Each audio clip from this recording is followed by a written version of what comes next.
Right, so Gilbey, been busy gigging? I have been very busy gigging, yes. Yeah. You were All over the place. somewhere I'm staying at Christmas. We're renting a great big house at Christmas in Blakeney, Blakeney. just up 50 yards from the sea. Very nice. It's very nice. The summer's a bit foggy. Yeah. Foggy and cold. It was foggy coming home the other night, actually. Was it? Got home at 3 a.m. Yeah. The most dangerous thing about Blakeney is getting run over by somebody on a mobility scooter, though, isn't it?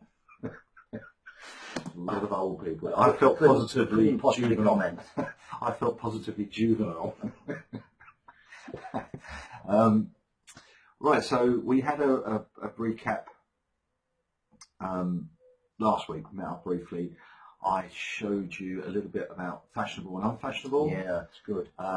With some software, just to show you how I sort of get a little bit of feel.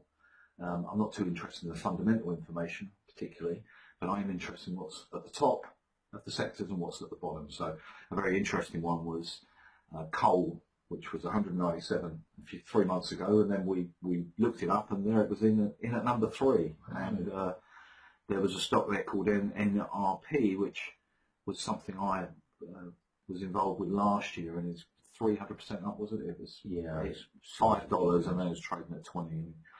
Are they making more money out of coal? No, but the share prices have gone through the roof. So that was some background information. And you've done your first trades. I have done my first trades. Yeah. Which is good. So the first one was something that wasn't on the system and wasn't a stock. It's the FTSE, so the UK stock market, and a bit over leveraged, I think would be an understatement. Well, yeah, through a misunderstanding and haste, and really just wanting to get on with the whole trading safely thing, I did exactly what I shouldn't have done, and I wasn't trading safely. Not only, well, I've learnt from my experiences in the past, never take unnecessary risks. And this was an unnecessary risk. I looked at the chart and I thought, I'm not really convinced. And I thought, no, I want to get in there. It's going to go good. It's going to be fine. And with the swapping around from technician and plus 500 and whatever else, I inadvertently put on a trade of 10,000 shares with a value of $688,000. Yes, even I had a sharp intake of breath, didn't I, when I saw that, and I was like, yeah, okay. Well, for the first morning, it was fine. I was up 700 pounds. Yeah. Obviously, yeah, that, should we say it's an anomaly? It's an anomaly. It wasn't a signal, wasn't a trade, and it wasn't on a stock. So we'll. It's good to get these mistakes out of the way when you're on demo and when you're learning. That's the whole point of this process. Is £9,500 down in the first week. No deal, isn't it? Yeah, on a trade that wasn't a trade. So, important to get these things out of the way. But after that, then we received a sell signal on Rio Tinto here in the UK, which is global mining stock, quoted in America, quoted in Australia as well, and probably a few other places. Obviously linked to commodity prices. Yep. Very fashionable. Very fashionable, been in vogue. Received a sell signal, which is shown on the chart here. And since then, price has drifted down, hasn't it? It's sort of it's moved down 5%. It was a fair amount. 4.84%. 4.84. Yeah, exactly. Good. And the market has actually slightly gone up. Not a huge amount, but it's gone in the opposite direction. Haven't received any indications to buy anything back yet. Haven't had any numbers come below. It's a little bit early. It's only had position for 4 or 5 days. 4 or 5 days. Good. Yeah. So that's looking good. On the Facebook account on Trading Safely, Jeremy put a piece together on the dollar index, short piece, just explaining something on the software. And when I saw that, what Jeremy put together, that made me feel better about the Rio position, where we sold the stock. And the reason for that was is it was bullish of the dollar index. Yeah? So it thinks that the US dollar is going to go up. It's got a lot of space. And in the book, I think chapter 8 or 9, it talks about space. I talk about space, and it's got lots there. And so if the dollar is going to go up, that tends to create a headwind or a barrier to commodities going up, because commodities are priced in dollars. Yeah? So it's just a minor piece of information. It doesn't mean if the dollar goes up that commodities are definitely going down. But if we think about gold, let's take gold as an example. If we priced gold in British pounds over the last month, it's Thunderbird 3, yeah, shooting up. Yeah. Whereas the price of gold in dollars has actually gone down. Yeah. Yeah. Well, it's still gold. Relatively, yeah. It's still gold. And so that headwind in the dollar, headwind in Rio, is caused by the dollar as well. So that's just something, a little bit of background information. The only other piece of information that came out on Rio during the week, which was not results or anything, they came out with a story about iron ore production, and the market, for whatever reason, perceived it to be not as good as what we thought. Yeah. But again, just background information. We're not really that interested in it. It's the price action that we're interested in. So, one other trade you've done, which is Disney. Disney. So, and we can see the chart. That's a cursor at 1.24, 1.26 value. Yeah, up about 1.25%, something like that. Although the US market's been pretty strong all week, and we had the sell signal, and somebody downgraded them. So we get lots of analysts. They write pieces. 80% of them are always bullish. There are various places you can go where you can actually see whether an analyst is any good. It's all fundamental information. Just to give you an idea of analysts, you've got some analysts that say that Tesla is going to $400, which is the electric car company. Yeah. Another set of analysts say it's going to 50, and it's trading at 220. Well, so one of them is wildly bullish and say the company's going to double in value, and the other one says it's going to go down by 70%. So take your pick there. Again, we don't care what the analysts say, but if the price moves, might want to go and look at, is there a reason why it moved today? No. And what happened is somebody, somewhat bizarrely, they downgraded the stock to, I can't remember, I think it was outperform, and now it was perform, but its target was still $110. Well, so it's trading at, I think, $98. They downgraded the stock, so the stock went down a bit, but the target's still 110. I mean, doesn't make a lot of sense, really, does it? Not really. Not really. But again, we don't care, because it's the price action that matters. So that's the trades that you have on. We went through a few potential signals. Yeah. Just to give a bit of background here, on Thursday was the first time in this recent move upwards since Brexit where we really got a potential cluster of signals. So just looking at my sheet here, there was a total of 13 sell signals on Thursday, and what we did was just look through them individually, and there's a couple of things that we need to check. Now, there was a sell on Apple on, I think, Wednesday, was it? Tuesday or Wednesday, anyway. Midweek. I missed that. You did try and do a trade, but you were doing it when the market wasn't open, so it wouldn't let you do it, not surprisingly. And there was one thing that you've got to do: check the earnings. Check the earnings, or at least when they're going out. It's the only thing we need to do. So the price action is everything, but what we do need to do, there's a little Yahoo website, very simple, earnings calendar. Go to finance.yahoo, type in the code, click get it, and it tells you the date. I'm actually going to cancel that order, even though I trade at market, as it wouldn't let me make the trade. It's created an order. Okay. So I'm going to cancel that order, and I'm going to wait until Tuesday night and check out and see what the results are. Yeah. So the rule is, we quickly check, takes 20 seconds, Yeah. not long, gives you the date, and if it's within a week, then we're just not interested in doing the trade. And the reason for that is it's not trading safely, is it? Because the results could come out, we don't know what they're going to be any more than anybody else, and we don't need to take that risk. It's not trading, is it? It's not trading safely. It's not trading safely. It's gambling. You're gambling or hoping that the results are going to go in your favour. As we know, We can't hope. we There is can't no hope. hope. Hope is a really, really bad word in what we're doing. We've got to understand and know and execute. We certainly don't hope. But we're interested. Yeah, we're interested. Our report's going to come out Tuesday night. I'll probably tune in to CNBC or Bloomberg and just see what they say. Tuesday morning. And Tuesday morning, another one that we sort of is on our radar screens, which is Caterpillar, CAT.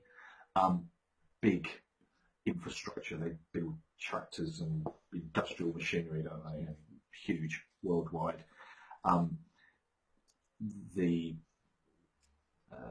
They're a darling at the moment, yeah. So as a sector and as an area, people love them, and so we're interested in that. Those results are going to come out before the opening on Tuesday, and we'll see where they are Tuesday evening.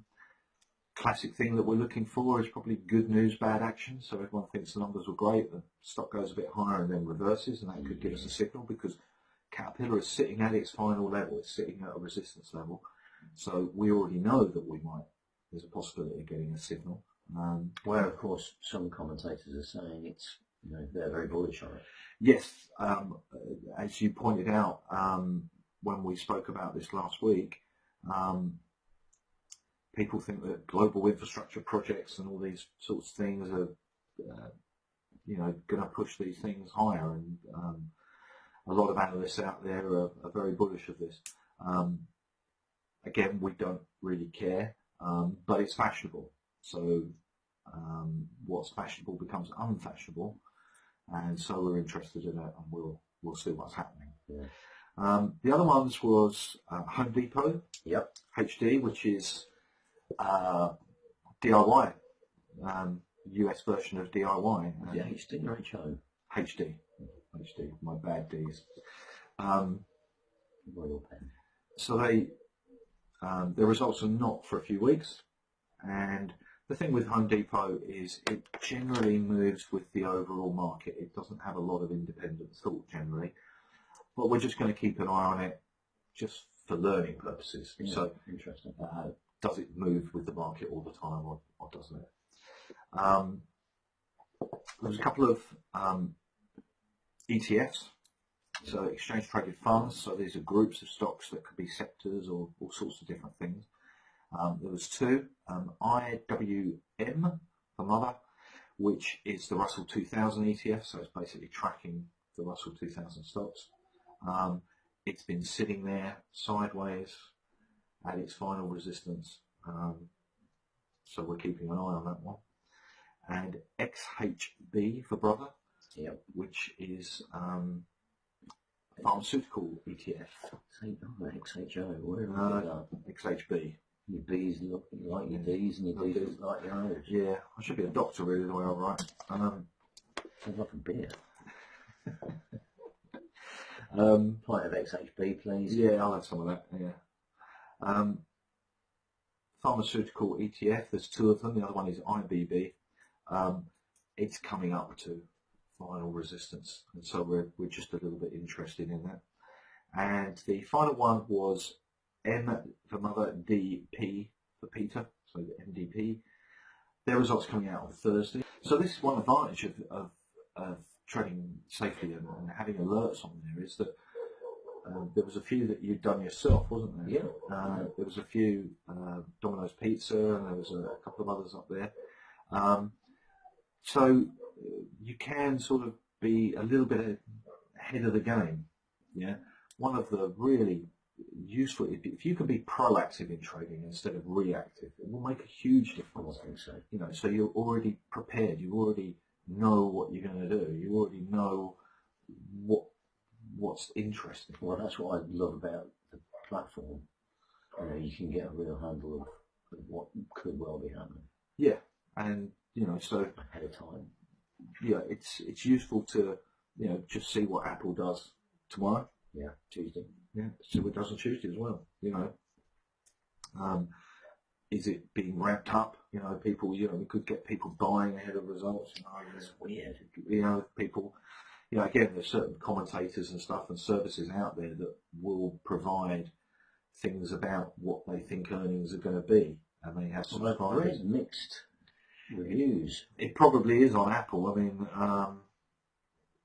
who knows? I mean, I'm somebody who owned one of the first ever mobile phones in 1987 in Australia. It was a great big brick, and it was you could ring anywhere in the world though, which was brilliant. And I used to sit on the bus or something and going across Sydney Harbour Bridge, and I'm on the bus. It's only me. And the phone would ring. I didn't even hold it, and the phone would ring. I'd pick it up and go hello, and just the looks of people on the bus. What the hell was going on? And I'd go hello, and then if someone was sitting next to me, I'd go, "Oh, it's for you." Whoa, freak out. Now you're a freak if you haven't got a phone. How the world changes. So I'm one of the first people to have a phone, and then one of the last people to have a mobile phone. I sort of avoided them like the plague. I've always regarded them as instruments of control. And even the one I've got now is pay as you go. Yeah, well, you've seen my upgrade thing, haven't you? Yeah. Nokia brick, is it? It might as well be. No, yeah, but that's what I like to see, a proper mobile phone that is there to receive and make phone calls. Yeah. Yeah. Brilliant. You can even tell the time with it. You can even tell the time with it. Although you won't be able to run Technician on it. No, but I can run Technician in this. Oh, he's got two phones. This is my everyday phone. Oh, he's got two phones. Yeah. This is my top secret phone. That's top secret. Yeah, good stuff. Right, well, I think we'll wrap up there. Was there any other things you think you learned this week or questions? Well, I was watching. I'm going to wait, as you know, till Tuesday for Apple earnings, and I missed the boat again on Campbell's. So if there's anything I've learnt this week, it is get. I'm going to probably treat myself to some sort of, what are those things called? Tablets. Tablet? Yeah. So I can get signals on the move, get signals sooner, because I can't be glued to my emails. No. It takes, kind of negates the whole point of it. So I could use this one, just naturally have a SIM card for doing stuff like that, but it would be worth either getting a SIM card for this or treat myself to a tablet so I can, on the move when I'm out and about, get an alert to say I've got an email from you or a signal. Yeah, or something's coming up where it's 2:30, what it is for the American market. Yeah. Campbell's was a self signal. It's been a darling. Yeah. So one I've watched very closely over the last year. Well, it was the sector was number one at one point earlier on in the year. The price has gone up 50%. Are we eating 50% more soup? No. So it's done very well, but it's trading on a price to earnings, which is called PE. It's all-time high, which is just again a little bit of background information. We're not too fussed about that, but there was a sell